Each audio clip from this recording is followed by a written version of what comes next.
Hello Whovians and welcome to my latest Doctor Who review, where today I review The Demons, starring Jon Pertwee as the third Doctor. Okay, so The Demons, the story is, the Master, posing as a rural vicar, summons a cloven-hoofed demon in the church crypt. Seeking to gain the ancient Titan's demonic power, he gathers a cult and then controls the residents of Devil's End to bow to his will. Dark elemental forces begin to disturb the village on the eve of May Day.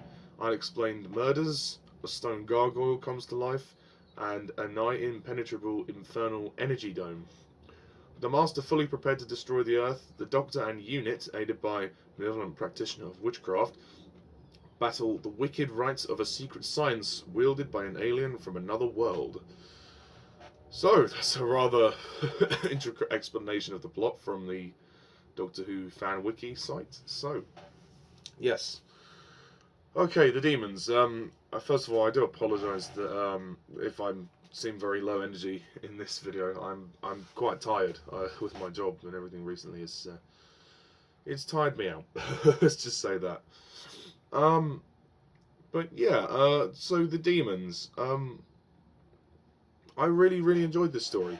I don't know if it's as good as everyone says it is. I mean, everybody hypes this up to be like one of the best of the Pertwee stories. I mean, I don't know if I'll go that far, but I will say it's a very good story, and it's probably one of the best, if not the best, in the season. I like the imagination behind this story, and I think that it really works in its favour. The idea of the kind of the mythical, cult and the ancient crypt. Is great, and the look of the set inside the tomb or in the church where the Master is performing his ritual to the demon is very great, and it looks fantastic. The lighting of this story is something to behold. Really is.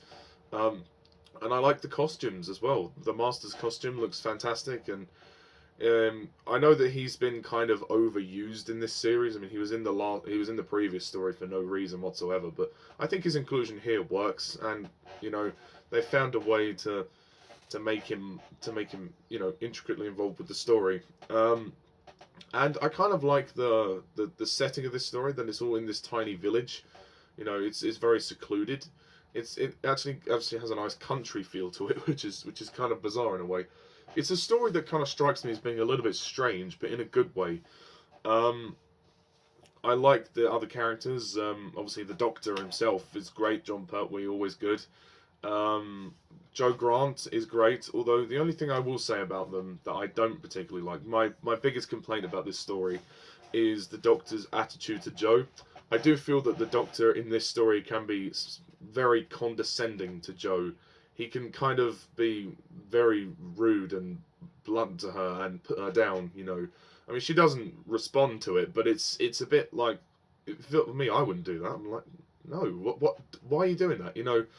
I can't remember the exact lines he says, but there are moments when he's commenting about how she didn't get something because she was stupid or something like that, and it's just a bit harsh, and to me that's a bit too far. I don't think the Doctor would do that. I think he does like Jo, and he does grow to appreciate her.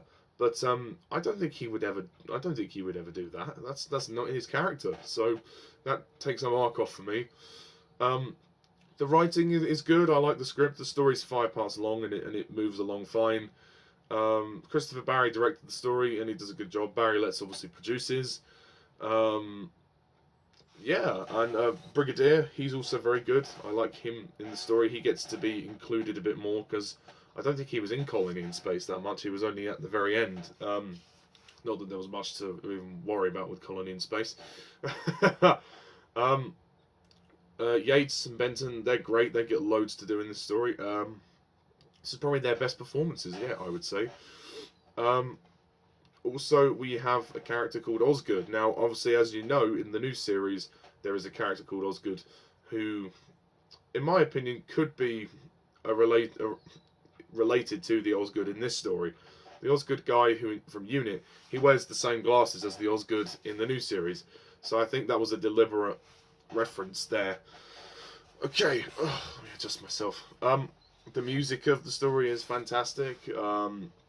I love the tension as well. This is a very intense story, and it doesn't drag, unlike the previous story, which is great. Um, and Azal, the kind of fawn-looking creature that the Master speaks to in the tomb, he looks great, and I love the design of him. He does kind of shout a bit too much, though. I don't think he needs to like constantly shout to get his point across. But he's a very shouty villain, but I don't think that's too much of a bad thing. Um, and you know, as I say, I like the country setting. You know, and they're always going into the pubs and stuff. That's good. And the woman who's the kind of the deemed as the witch. I think her name is Hawthorne. I can't remember her name, but she was good.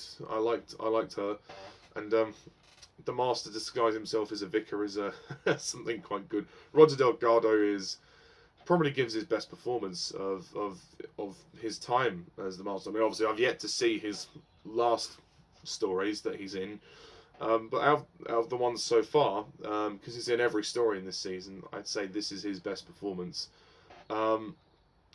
Yeah, and I think it's good. I think it's very, very good, and it's more of a kind of fantasy story. It's more of like because it deals with like the themes of witchcraft and all of that, and it's a very different type of Doctor Who story, which I really like. I like the fact that the show's being bold and going in different directions. So yeah, it's very good. So I will close off by scoring this story a very strong 9 out of 10.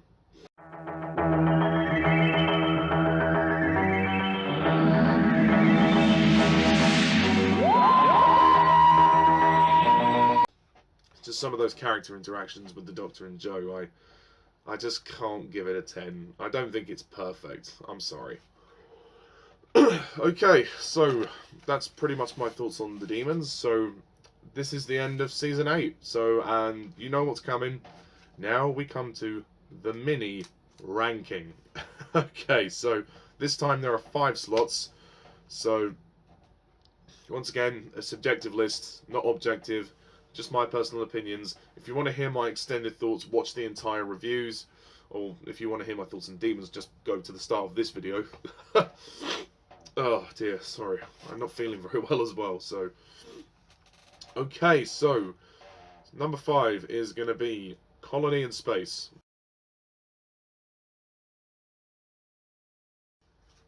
Of course. Number 4 is The Mind of Evil.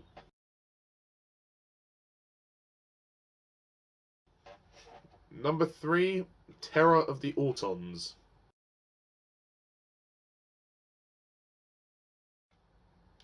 Number 2, The Claws of Axos.